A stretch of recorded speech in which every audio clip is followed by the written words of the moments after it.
राज्य और केंद्र सरकार का क्लियर एक्ट है, क्लियर अधिनियम है, क्लियर प्रावधान है कि जब भी किसी इलाके में कोई उद्यम लगेगा, कोई इंडस्ट्री लगेगी, कोई कारोबारी प्रतिष्ठान लगेगा, तो वहाँ पर स्थानीय लोगों को नौकरी देना अनिवार्य है। लेकिन हकीकत यह है कि महाराष्ट्र के कई ऐसे इलाके हैं जहाँ पर स्थानीय प्रकल्पग्रस्तों को नौकरी में प्राथमिकता उतनी नहीं दी जा रही है। अलीबाग उसका एक ताज़ा उदाहरण है। अलीबाग में आरसीएफ है, गेल जैसी बड़ी कंपनियां हैं जो केंद्र सरकार के अधीन संचालित हैं और उससे अधिक 150 से ज़्यादा ऐसे उद्यम हैं जहां पर स्थानीय लोगों को रोजगार मिल सकता है। लेकिन सबसे बड़ा सवाल यही है कि उनकी उपेक्षा हो रही है और इसी उपेक्षा के खिलाफ लगातार लोग हैं वो आंदोलन कर रहे हैं, डिमांड कर रहे हैं। कल से यानी 14 तारीख से फिर से आंदोलन जो है वो घोषित किया गया है। अलीबाग के जो विधायक हैं महेंद्र दलवी साहब, उनके नेतृत्व में आंदोलन होने वाला है। आंदोलन क्या होगा, क्या खास डिमांड रहेगी इस बार और क्या कारण है जिसकी वजह से 30 वर्षों से ये जो मांग है पूरी नहीं हो पा रही है। सर, आप सबसे पहले आपका बहुत बहुत स्वागत है। तमाम बड़ी कंपनियां आई, रोज नए उद्योग आ रहे हैं, ऐसे में क्या सबसे बड़ी समस्या जिसको लेकर आपका आंदोलन होने वाला है, मुख्य मकसद क्या है? ऐसा है कि 78 में राष्ट्रीय केमिकल एंड फर्टिलाइज़र मेरे कॉन्स्टिट्यूशन में, मेरे तालुका अलीबाग में, मेरे गांव में थल में आया है। एक्चुअली उसमें मैं एम्प्लॉय भी रह चुका हूँ, 11 साल मैंने एज ए एम्प्लॉय मैंने काम किया है। 78 से आज तक जो प्रकल्पग्रस्त लोग हैं, अफेक्टेड लोग हैं, उनको कंपनी में लिया जाना चाहिए, ऐसा एक्ट ही बना था 78 में। जब कलेक्टर और आरसीएफ जो मैनेजमेंट थी उनमें एक करार हुआ था। उस सरपंच के वहाँ से हमारे एडीनेक थे सरपंच, उनके वजह से। लेकिन कई लोगों को लिया, बाकी जो 141 बाकी है उनका वेरिफिकेशन हुआ। जब केंद्रीय समिति आई थी उनसे वेरिफिकेशन हुआ, लेकिन आरसीएफ बार बार इसमें मुकर जाती है। आरसीएफ हमको हाई कोर्ट की धमकी देने जा रही है। आज तक अनेक लीडर लोगों ने यहाँ आंदोलन किया है और रायगढ़ जिले में जितने भी उद्योग आते हैं, चाहे केंद्र का हो स्टेट का हो, आना चाहिए। डेवलपमेंट हमारा एजेंडा है, क्योंकि बेरोजगारी दूर करना हमारा काम है। तो अभी ऐसा है कि अभी आरसीएफ में नया एक्सपेंशन आ रहा है और कमिटेड है कि सीएम साहब ने बोला है कि एक्सपेंशन जब शुरू होएगा तो 141 पीएपी को हम लोग लेने के लिए तुरंत उनको बोलेंगे। तो उनके बारे में 6 महीना एक्सपेंशन को हो गया। सीएम साहब ने हमको लेटर दिया, जेपी नड्डा जो मिनिस्टर है उनके लिए दिया। मैं दिल्ली में जाके उनको 2 बार मिला, उनको पूरा जो ट्रैवल था इसको मैंने बताया। उन्होंने भी कमिट किया था कि हमको लेंगे। लेकिन आरसीएफ मैनेजमेंट का एक ही कहना है कि जब तक फर्टिलाइजर मिनिस्टर से या मिनिस्टर से कोई हमको लिखित पत्र नहीं आता है, हम लोग इसमें कुछ नहीं बोला। हमको बार बार वो कोर्ट की धमकी दिया जा रहा है। कोर्ट में जो मैटर चालू है वो जिलाधिकारी, कलेक्टर रायगढ़ और उनका चालू है कि नया कोई दाखला नहीं देना चाहिए। जो अफेक्टेड जो दाखला दिया है, उनको सर्टिफिकेट दिया है, वो जिनकी लैंड है उनको दिया, वो वेरीफाइड है, तो उनको लेना चाहिए। यही हमारा मांग है। जो कानून बना है केंद्र का, उनके हिसाब से भूमिपुत्रों को एज इट इज़ नौकरी मिलना ही चाहिए। उसके बारे में कल मैंने आंदोलन पुकारा है। 14 तारीख को हम लोग जन आंदोलन करने जा रहे हैं। 15-16 को हम लोग साकली उपोषण है। अगर इसमें नहीं हुआ तो 17 तारीख से हम लोग तीव्रता के आंदोलन करेंगे।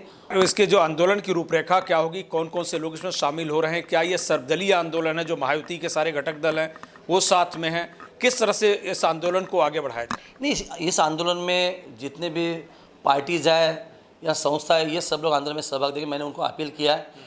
हर जगह का ये प्रॉब्लम है, जैसे गेल है, JSW है, रिलायंस है, आरसीएफ है, ये बड़ी बड़ी सब कंपनियां हैं। हर जगह अफेक्टेड लोगों का प्रॉब्लम है।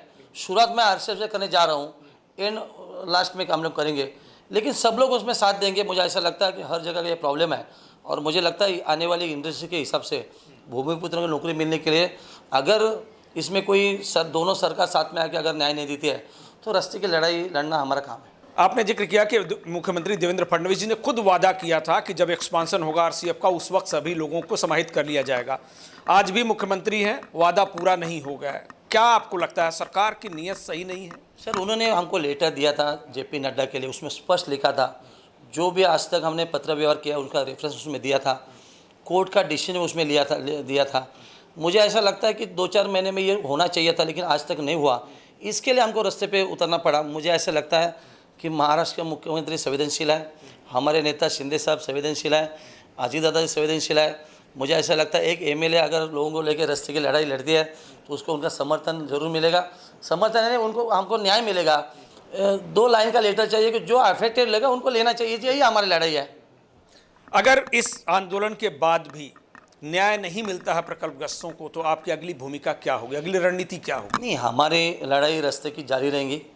हम लोग आरसेप में नया एक्सपेंशन है उसको हम लोग अपोज करेंगे ज़रूर। आने वाले को उनकी ट्रैवलिंग या जो माल आएगा उसको हम लोग बंदी करेंगे। विशेषतः अमोनिया जो बाय रोड से जाता है उसको हम बंदी करेंगे। हम लोग हर पानी उनका है, रेलवे या है, हम लोग सर रास्ते उतरेंगे, क्योंकि 40 साल कोई इंतजार नहीं कर सकता है। पीढ़ी दर पीढ़ी बदल गई, आज चौथी पीढ़ी का जन्म हुआ है, तो ये क्वेश्चन छूटना चाहिए। इसके लिए सीएम साहब ने जो इनिशिएटिव लिया है, मुझे लगता है केंद्र उसको सहकारी करेगी और हमको न्याय देगी।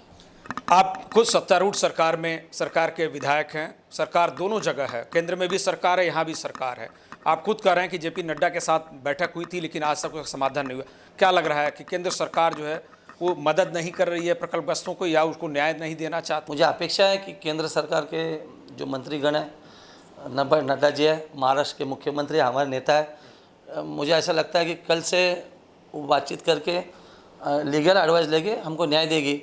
अगर नहीं मिला तो हम रास्ते की लड़ाई, अलीबाग में आने वाली जितनी भी सब गाड़ियाँ, इंडस्ट्री है, ये सब आने वाले लोग है, उनको हम लोग बंदी करेंगे, क्योंकि हमारे भूमिपुत्र का लड़ा है। तो मुझे आशावादी है कि ये 2-3 दिन में सीएम साहब और केंद्रीय समिति या जेपी नड्डा से मदद करके हमारा ये क्वेश्चन सॉल्व करेंगे। सर बहुत बहुत धन्यवाद। जैसा कि आपने सुना कि ये मांग अब पीढ़ियों तक पहुंच गई है, इसके बावजूद भी अभी प्रकल्पग्रस्तों को न्याय नहीं मिला है। उम्मीद है कि इस चेतावनी के बाद सरकार जागेगी और स्थानीय प्रकल्पग्रस्तों को सभी उद्यमों में 100% नौकरी देने का प्रयास करेगी। सहयोगी रविचंद के साथ मैं Sudhir Sharma, TV1 India, Alibag. Latest updates और ताजा तरीन खबरों के लिए TV1 इंडिया लाइव को सब्सक्राइब कीजिए और नोटिफिकेशन पाने के लिए बेल आइकॉन को दबाना मत भूलिए।